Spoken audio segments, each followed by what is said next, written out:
Hello बच्चों, let's read this question. So the question says increasing order of stability among the three main conformers of 2-fluoroethanol is. आपको option given है eclipse gauche anti, gauche eclipse anti gauche eclipse.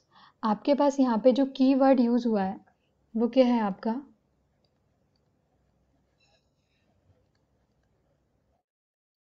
Keyword यहाँ पे क्या है आपका? Conformations, conformers. अब conformers हमारे पास किसी भी कंपाउंड के इनफाइनाइट कन्फर्मर्स होते हैं, लेकिन जिसमें से हम 4 पढ़ते हैं तो वो चारों हम यहाँ पे समझते हैं. उसके बाद हम गिवन कंपाउंड के लिए हम समझेंगे और उसके बाद डिसाइड करेंगे कि किसका आपके पास इंक्रीजिंग ऑर्डर ऑफ स्टेबिलिटी होगा. ठीक है, सॉल्यूशन करते हैं.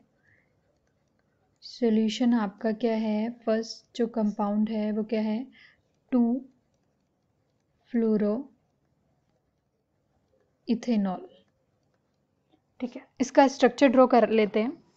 इसके लिए जो स्ट्रक्चर होगा क्या होगा? 2 कार्बन है, एक कार्बन पे OH अल्कोहल ग्रुप जुड़ा हुआ है, एक पे F, बाकी इसकी जो वैलेंसी है वो हाइड्रोजन से कंप्लीट है. तो अब हम इनके न्यूमैन प्रोजेक्शन बनाते हैं. एक्लिप्स्ड, गोचे, पार्शियली एक्लिप्स्ड, एंटी, चारों स्ट्रक्चर ड्रॉ करते हैं. तो सबसे पहले आपके पास 2 कार्बन है, एक कार्बन ये और दूसरा कार्बन ये. ठीक है, जो फर्स्ट वाला कार्बन है उसको देखिए कैसे ड्रॉ करते हैं. उसके लिए हम यहाँ पे एक डॉट लेंगे. डॉट से ऊपर की तरफ क्या जुड़ा हुआ है? F. ये डॉट एक कार्बन है और यहाँ पे क्या जुड़ा हुआ है? हाइड्रोजन. और इधर भी क्या जुड़ा हुआ है? हाइड्रोजन. ये आपका फर्स्ट कार्बन हो गया. सेकेंड कार्बन के लिए हम यहाँ पे एक राउंड सर्कुलर स्ट्रक्चर बनाएंगे, जैसे ये हमने बना दिया. ठीक है, इस पे आपके पास यहाँ पे OH है, यहाँ पे आपके पास क्या है? H, और इधर भी क्या है? H. ये जो आपके पास स्ट्रक्चर है ये एक के पीछे एक है, मतलब ये फर्स्ट कार्बन है, ये सेकंड कार्बन है, इसके साथ F है और इसके साथ OH है. मतलब ये जस्ट इसके पीछे. अगर आप यहाँ देखें जो एंगल है, ये एंगल जिसे हम थीटा से डिनोट कर रहे हैं वो 0 डिग्री है, क्योंकि कोई वो जस्ट उसके पीछे है, कोई भी एंगल नहीं है.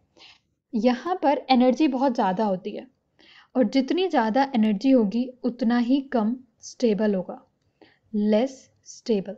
और ये जो फर्स्ट फॉर्म है ये कौन सी फॉर्म है? Eclipse form. ये एक्लिप्स फॉर्म है. अब हम इसको 60 डिग्री रोटेट कर देते हैं.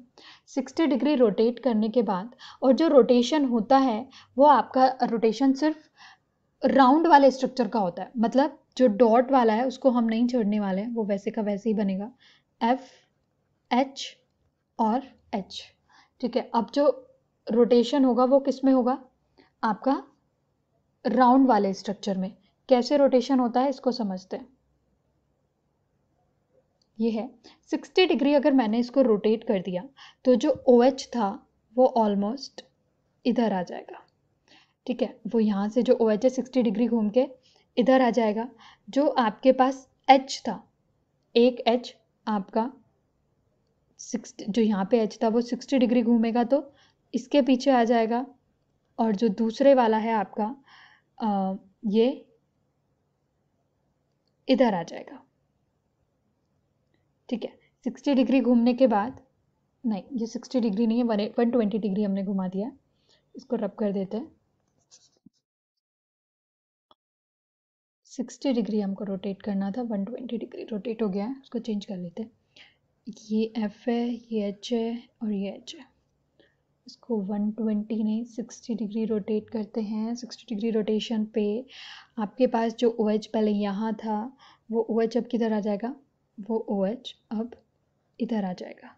जो हाइड्रोजन था वो यहाँ, और जो दूसरा हाइड्रोजन था वो आपका यहाँ आ जाएगा. ठीक है, ये जो फॉर्म है ये कौन सी फॉर्म है? गॉचे फॉर्म. अब इसके बाद इसको वापस से 60 डिग्री रोटेट करेंगे. 60 डिग्री हम फिर से जब रोटेट करेंगे तो सिर्फ जो राउंड वाला स्ट्रक्चर है उसको रोटेट करेंगे, इसको रोटेट नहीं करेंगे. तो इसको हमने यहाँ पे कर दिया F, ये वैसे का वैसे ही रहेगा. अब जब इसको आप 60 डिग्री रोटेट करेंगे तो 60 डिग्री रोटेशन पे क्या होगा, 60 डिग्री रोटेशन पे जो आपका OH ग्रुप है, OH ग्रुप किधर आ जाएगा, यहाँ पे हम इसके पीछे चला जाएगा, H इसके पीछे चला जाएगा और एक H इसके पीछे चला जाएगा। तो क्योंकि ये ऑलमोस्ट सेम फॉर्म है, सिर्फ यहाँ से ये चेंज हुआ है, इसके पीछे चला गया, तो ये इसलिए इस फॉर्म को हम पार्शियली एक्लिप्स्ड फॉर्म बोलते हैं। ठीक है, लास्ट टाइम हम इसको 60 डिग्री फिर से रोटेट करने वाले हैं और इस बार जो रोटेशन होगा वो एंटी फॉर्म के लिए होगा। तो हमने जो हमारे डॉट वाला कार्बन है उसको बिल्कुल भी नहीं छेड़ेंगे, वो वैसे का वैसे ही रहेगा। और अब हम फिर से आपका इसको चेंज कर लेते हैं। ठीक है, अब जब हम इसको 60 डिग्री घुमाएंगे तो ये यहाँ पे आपका क्या आ जाएगा, जो OH है वो जस्ट इधर आ जाएगा, ये H यहाँ हो जाएगा और H यहाँ आ जाएगा। ये आपकी लास्ट वाली जो फॉर्म है ये फॉर्म है एंटी फॉर्म। यूजुअली सभी कंपाउंड के लिए एंटी सबसे ज़्यादा स्टेबल फॉर्म होता है।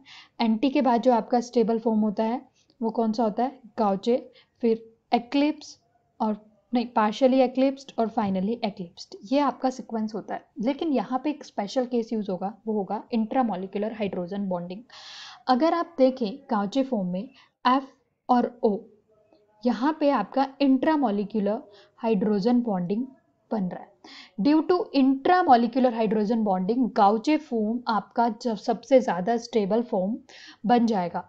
तो यहाँ पे जो चेंज हो जाएगा क्या होगा, सबसे ज़्यादा स्टेबल गाउचे, उसके बाद आपका एंटी, क्योंकि ऑप्शन में हमें पार्शियली नहीं दिया हुआ है तो हम यहाँ पे सिर्फ एक्लिप्स फॉर्म ले लेते हैं।